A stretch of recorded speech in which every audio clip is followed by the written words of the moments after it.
Sauerkraut is one of the simplest things to make.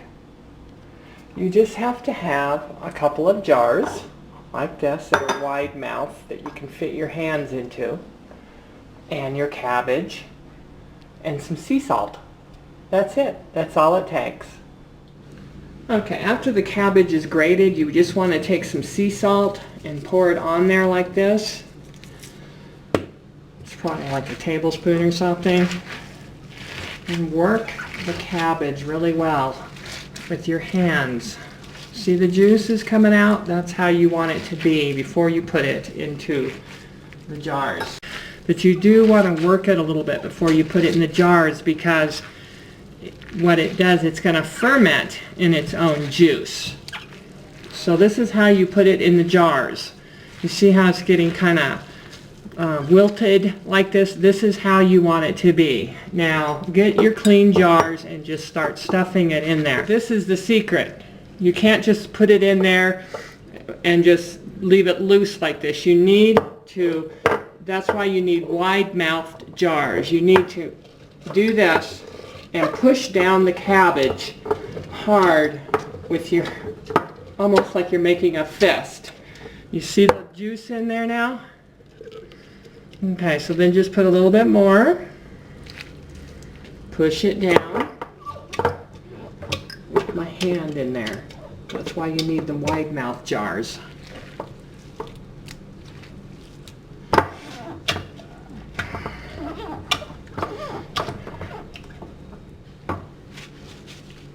Wipe the inside of the jar really good and get out any of that cabbage that's stuck on the sides of the jar.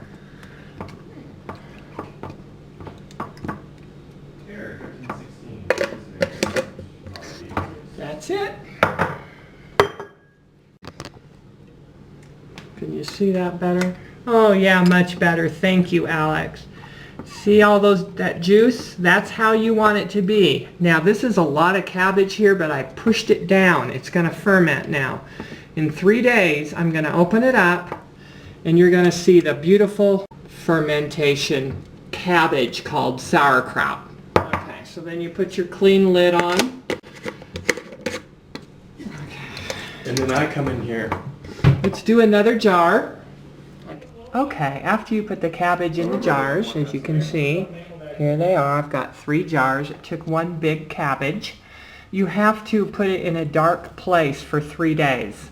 Or if you don't really have a dark place, or you just want to keep it in the kitchen on the counter or something, just cover it with something like this, because it can't get any light. Okay, let's go over here and check our sauerkraut. Okay, it looks pretty good. Now let's open up the lids. Let's take one into the kitchen. Here's the sauerkraut. I took the lid off. It should be nice and juicy, but not overly. It smells really good, just like, see the juices? Yes, it's all done. It is better cold, so just put them in the refrigerator and it will last indefinitely in there. It's sauerkraut after all. All it does is get better the longer you have it in the fridge. Now what did you say, Angelo? Now I asked you if you could put the sauerkraut in the fridge and then come back in like 20 years, the fridge is still working, and eat it and it'll still be good. Probably, if the lid's been on it and everything and it has juice up to the top. Yeah, why not? Sweet. Sauerkraut. It's a fermentation product, but probably not. It probably wouldn't be good, but anyway. It lasts for a long time in the refrigerator. I mean, 6 months to a year. But, you know, we eat this sauerkraut up in probably 3 months. A jar a month in this house. Sauerkraut in 3 days.